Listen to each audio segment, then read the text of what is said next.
So here we go again with another the Confederacies were Nazis trope. And I want to share this with you because this just goes to show the level of ignorance that's out there about the Civil War, the South.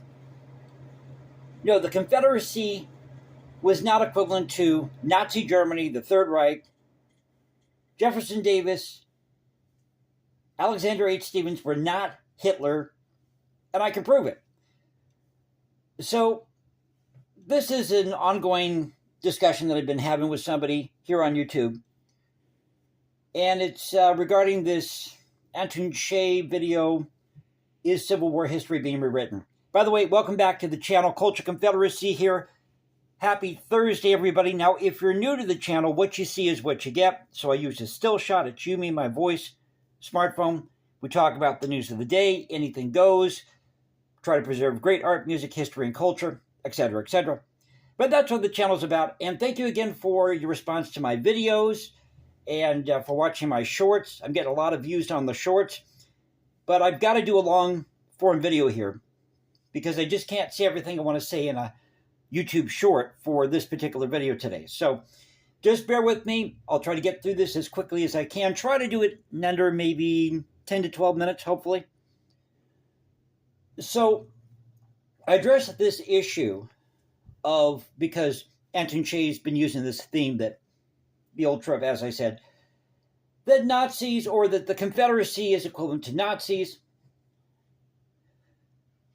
So I wrote in here, and I've talked about this before on the channel, so I'll just briefly tell you what I said here. Talk about how there are some major differences between the Confederacy and Nazi Germany. For one, you didn't have millions of not just Jews, but ethnic Polish, the Czech Slavs, Russians, Romanians, Romani, the Sintis, Serbs, all those ethnic groups were killed under the Third Reich. I don't remember that happening under the Confederacy. Never did. Now, yes, there are parallels between Nazi Germany and the Confederacy if we're talking about this idea of a quote-unquote master race. But guess what? In Europe, the idea of race means something different than what it does here. It relates more to nationality, more to culture. And this is something that goes back to the 1700s, 1600s. And you have the 1848 revolution. You have this rise of nationalism in Europe in the latter part of the 19th century. So this person really doesn't understand that, I think. So I say that the Confederacy created a permanent federal government, which is true if you read their constitution, whereas Hitler manipulated Germany's democratic system to create a dictatorship. While he did adopt Jim Crow-like laws, this type of legislation was in effect all over the U.S. prior to and post-Civil War. For example, schools in Boston and Nantucket, they were segregated during the 1840s. This is at a time when William Lloyd Garrison is calling for a union without slaveholders. So we don't want a union with slaveholders, but we've got segregation in Boston and Nantucket. Now go figure that one out. In 1931, California banned marriage between Asians and whites. Hitler also prohibited any display of the Confederate battle flag, which incidentally would be used during the following decades by several separatist groups, and they even do that today in Europe. So there are distinct differences between Nazi Germany and the Confederacy. Hitler was a dictator. That's number one. Number two, as I said, in Europe, they view the idea of race much differently than we do here. They see it in terms, again, of culture, nationality. And you even have the Germans that look down on the Austrians. I know because I happen to be part German. Now, the family could be maybe from Austria. As far as I know, we came from the Black Forest. So this person writes back. Now, I'm not going to say their name here to protect the guilty, but just listen to the smugness of this person. I've tried to be polite. I've tried to be respectful. And every time they just try to come back and try to discredit me or try to list all these things and say, see, the Confederacy was just like Nazi Germany. But listen to the tone that they use here, the smugness, as I said. Well, what is interesting about that dictatorship, which one? Is that Davis apparently the Confederacy, was being accused of the same thing by his own vice president, even who basically lived in exile over then and numerous governors. Over then and numerous governors? They can't even get their grammar right here. No, I don't remember Alexander H. Stevens accusing Davis of mass genocide as we saw on the scale in Nazi Germany, with the Slavs, with the Czechs, with ethnic Polish, with the Jews, with the Romani and the Sinti. Whatever group you want to throw in there. You see, because Hitler was a dictator. All he cared about was power, and he took out anybody who got in his way. Politically, they were different, yes, so he admits that. Yes, politically they were different, but it's interesting how close even there they remained. Remember, the secession and formation of the Confederacy wasn't that democratic. Really? About 300,000 of the 9.1 million people in the South voted for it, and Davis received 109 votes for president. Call that manipulation if you want. Well, don't we have how many senators and representatives in Congress now trying to represent 26 million odd people in this thing called the United States? Is that really representative? Is that democracy in action? I mean, if you're going to make that comparison here, if you're going to say that 300,000 of the 9.1 million people in the South voted for a secession, well, they obviously used the democratic process. But that limited number, actually, that's way, way more than what we have in Congress right now. I mean, isn't the Electoral College kind of anti-democratic if you think about it? And you know what, Hitler, now this is funny because I looked this up. And you know, Hitler banned the Confederate flag. That's a lie, actually. Well, no, it's not. The Third Reich banned symbols of unconstitutional organizations, but the Confederate flag is nowhere on that list. It's the pardon my pronunciation here, the Strafgesetzbuch, Section 86A. Well, that law or provision was put in place in 1952 during the Cold War, not under Hitler. So, yes, and I went back and I researched this a while back.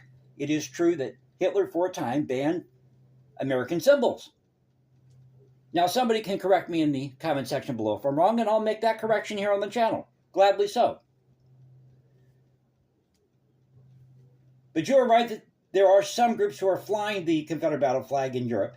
After World War II, since the swastika was banned in Germany, a certain group has turned to the Confederate flag as a stand-in or legal loophole due to the similarities they align with. No, that isn't true at all, because actually, you check the record on that, the neo-Nazis at one time tried to meet up with, I guess these, if you want to call them neo-Confederates, and they found out they really didn't have a whole lot in common. They couldn't get along. A lot of friction there.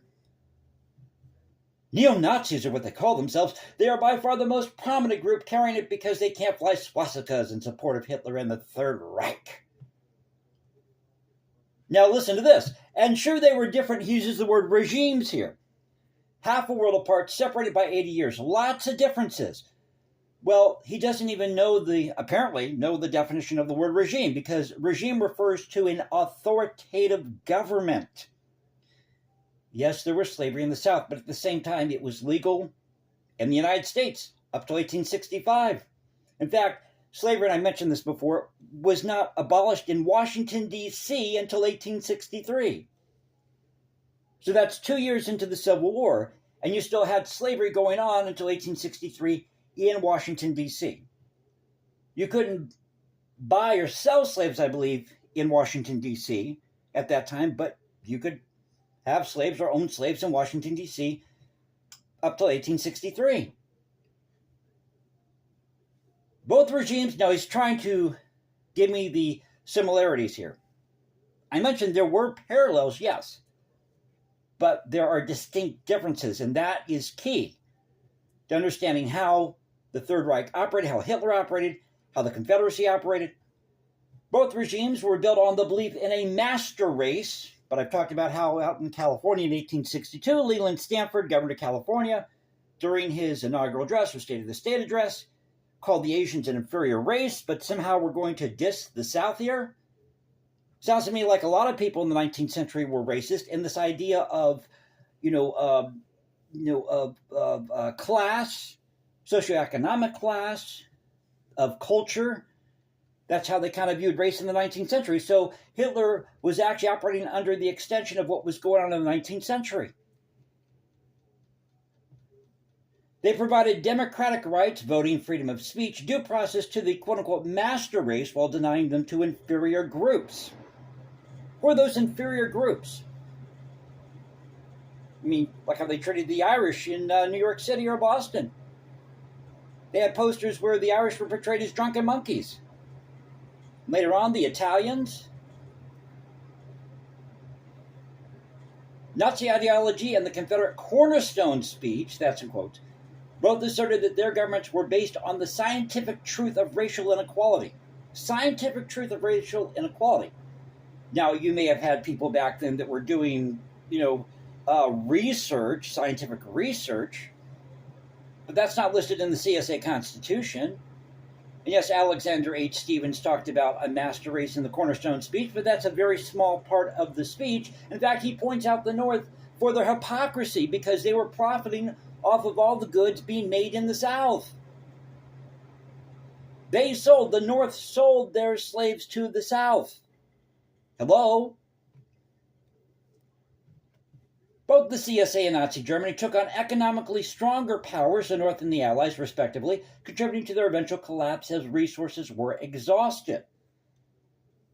Toward the end of their respective wars, both regimes, again, CSA was not a regime, it was a separate nation at the time that had a constitution, a federal republic. That's not an authoritative government. An authoritative government would be a dictatorship. See, he doesn't even get it. And both the regimes used nostalgia for a perceived simpler, more traditional life, symbolized by Southern plantation or the German Volkswirtschaft, to manipulate their populations. Now, yeah, that's true. But Hitler gave a speech on April, I believe it was 15th of 1932. Election speech. And he talked about unifying Germany. And it wasn't going to matter if you were part of the bourgeoisie or if you were a factory worker or a social worker. He wanted one Germany. You see, what he wanted was a superior German culture. That's what he wanted, a superior German culture that would outshine his European neighbors, and he was highly suspicious of Eastern Europeans. Not only that, I can also discredit this argument here that they're somehow similar because in the South, you had about 2,000 Jewish Confederate soldiers. And the Jewish community was very strong, especially in places like Charleston. And they supported the Confederacy, the Confederate cause. Now, there was some division at the top with that, where people were accusing, a small percentage of the people at the top were accusing, Jews of engaging in this, that, or the other. But on the whole, they were pro-Jewish.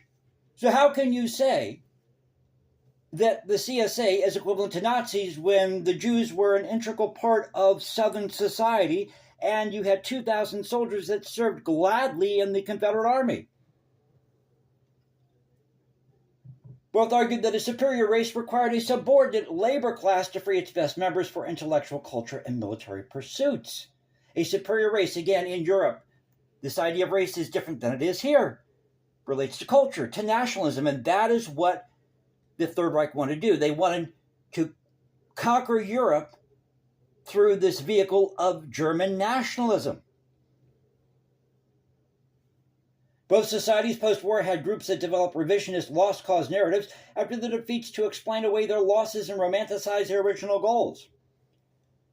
Well, I love being an American, but I also realize that a lot of abuses happened under the Union flag.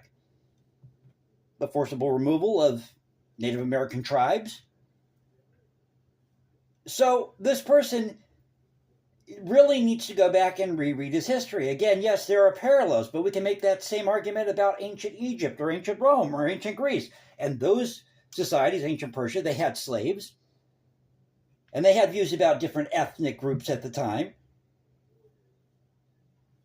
Hitler expressed admiration for the Old South, believing it represented the beginnings of a proper social order based on inequality. 1933, he remarked to associates that the Confederacy's defeat destroyed a promising model for a racialized state.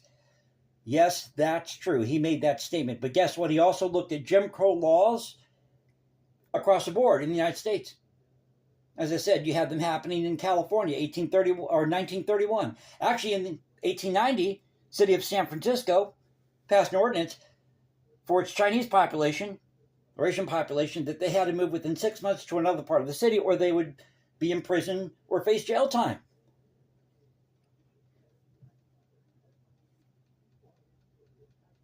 Absolutely amazing. Absolutely amazing here. Both emphasize the purity of their respective dominant races, Aryan versus white.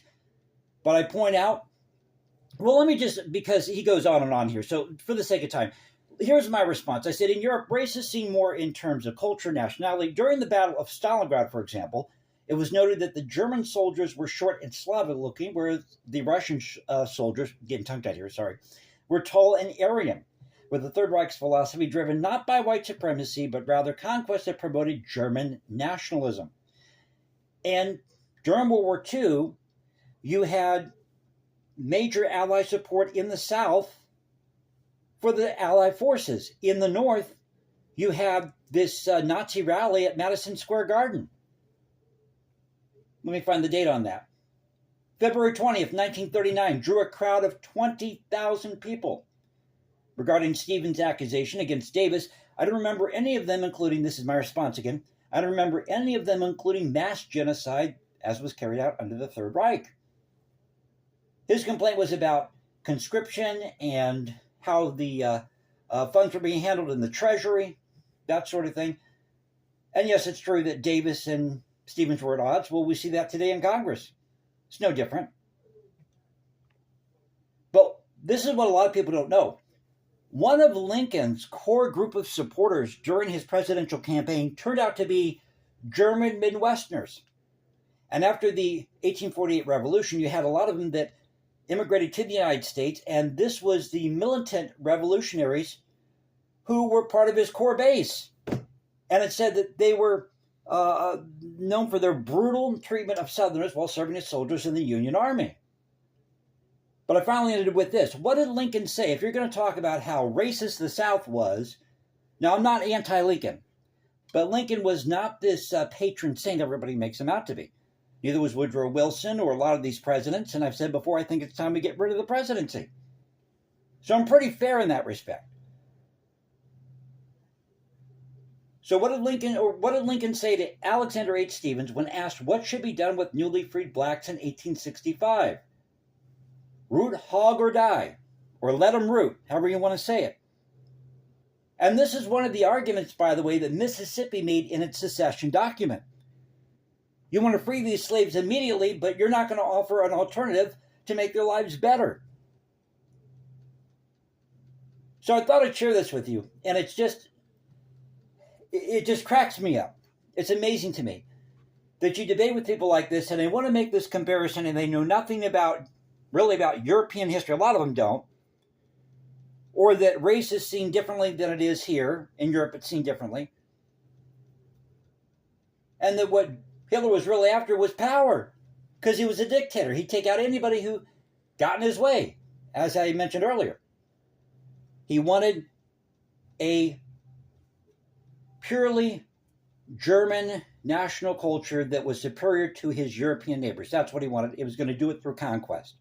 So tell me what you think in the comment section below. Thank you for being with me. Hope you enjoyed the video. Don't forget to follow me at Instagram, Jason197711. You can find me at Substack or go to Culture Confederacy at Culture Confed1 on X. This is the Culture Confederacy saying peace out, keep up the culture, God bless, and I'll catch you next time. Take care.